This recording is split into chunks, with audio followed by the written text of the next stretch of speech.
আলু দিয়ে তো আমরা বিভিন্ন ধরনের স্ন্যাক্সের রেসিপি করে থাকি। আজকে একটু ডিফারেন্টভাবে আটা এবং আলু দিয়ে খুবই মজাদার একটি রেসিপি তৈরি করে দেখানোর ট্রাই করেছি। হ্যালো এভরিওয়ান, আসসালামু আলাইকুম। Welcome back to my channel Alu's kitchen and daily blog. আজকে আমি আপনাদেরকে আটা ও আলু দিয়ে খুবই মজাদার আলুর চপের রেসিপি শেয়ার করব। এই রেসিপিটি খুবই অল্প উপকরণে আজকে আমি আপনাদেরকে তৈরি করে দেখানোর ট্রাই করেছি। আশা করছি আপনাদের কাছে এই রেসিপিটি খুবই ভালো লাগবে।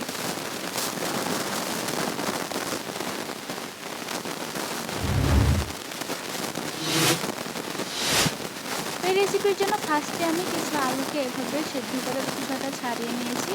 এখন একটি গ্রেটারের সাহায্যে আমি এগুলোকে খুব ভালো মতো গ্রেট করে নেব। আপনারা চাইলে এটাকে কিন্তু একটি ম্যাশারের সাহায্যে ম্যাশ করে নিতে পারেন বা একটি ছাকনার সাহায্যে কিন্তু ছেঁকেও নিতে পারেন। এভাবে আমি গ্রেটারের সাহায্যে সম্পূর্ণ আলুটাকে এভাবে গ্রেট করে নিয়েছি।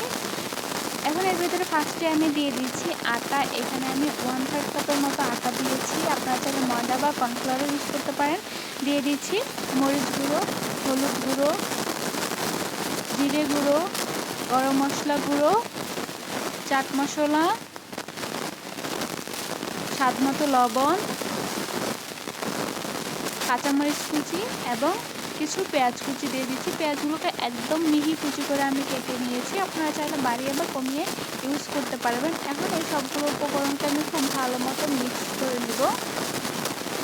আপনারা চাইলে আলুর সাথে সবগুলো উপকরণকে আগে মিক্স করে তারপর আটার সাথে মিক্স করে নিতে পারেন, বা আমি যে প্রসেসে দেখালাম সেভাবেও কিন্তু এভাবে করে নিতে পারেন। তো দেখুন এটা কিন্তু আমার সম্পূর্ণ মিক্স করা হয়ে গিয়েছে। এখন হাতের ভিতরে অল্প একটু তেল আমি এভাবে মেখে নিচ্ছি। এখন এখান থেকে অল্প একটু ডো নিয়ে আমি একটি আলুর চপের শেপ দিয়ে দিব। আপনারা যে কোনো শেপ দিতে পারেন। আমি এখানে রাউন্ড শেপ দেবো, মানে আলুর চপের যেই শেপটা হয়ে থাকে আমি সেরকমই দিচ্ছি। আপনারা চাইলে যে কোনো শেপ দিয়ে কিন্তু এই রেসিপিটি তৈরি করে ফেলতে পারেন। তো দেখুন একে একে কিন্তু আমি সবগুলো এভাবে তৈরি করে নিয়েছি। এদিকে চুলার ভিতরে একটি প্যান দিয়ে গরম করে নিয়েছি এবং এর ভিতরে দিয়ে দিচ্ছি পরিমাণ মতো তেল। এগুলোকে কিন্তু আমি একদম ডিপ করে ভাজবো না, আমি এগুলোকে অল্প তেলে ভাজবো। আপনারা চাইলে ডিপ করেও কিন্তু ভাজতে পারেন, বাট এইগুলো অল্প তেলে ভাজলে কিন্তু বেশি মজা হয়ে থাকে। তেলটা যখন হালকা গরম হয়ে যাবে একদম হাই হিটে এগুলোকে আমি তেলটাকে আমি গরম করে নিই। মিডিয়াম আঁচে তেলটা গরম করে এর ভিতরে একে একে আমি আলুর চপগুলো কিন্তু সবগুলো দিয়ে দিচ্ছি। এইভাবে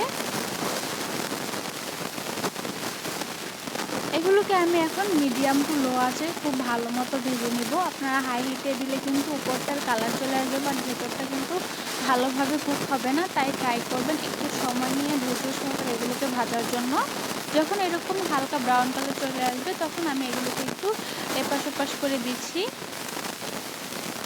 এগুলোকে মিনিমাম 8 থেকে 9 মিনিট বা 10 মিনিট এভাবে ভেজে নেবেন। তাহলে এটার উপরটাও যেরকম ক্রিস্পি হবে, ভেতরটাও যেরকম সফট এবং উপরটা ফুলকো ফুলকো হবে। তো দেখুন যখন এরকম ডিপ ব্রাউন কালার হয়ে যাবে তখন আমি এগুলোকে নামিয়ে নেব। দেখুন মাশাআল্লাহ আলহামদুলিল্লাহ কালারটা কতটা সুন্দর হয়েছে নিশ্চয়ই আপনারা দেখে বুঝতে পারছেন। এবং এগুলো কিন্তু অনেকটাই ফুলে গিয়েছে, ফুলকো ফুলকো হয়েছে। তো দেখুন এইভাবে কিন্তু একে একে সবগুলোই আমি ভেজে নিয়েছি। দেখুন আমার কিন্তু কয়েকটি আলু দিয়ে, এখানে আমি প্রায় 3টির মতো আলু দিয়েছি। 3টে আলু দিয়ে কতগুলো এখানে আলুর চপ তৈরি হয়ে গিয়েছে এবং দেখতেই কিন্তু একদম সেম আলুর চপের মতোই হয়েছে। এখানে জাস্ট আমি বেসনের পরিবর্তে এখানে আটা ব্যবহার করেছি। একদম ডিফারেন্টভাবে আজকে আমি আপনাদেরকে এই আলুর চপটা তৈরি করে দেখানোর ট্রাই করেছি। আশা করছি আপনাদের কাছে এই রেসিপিটি ভালো লেগেছে।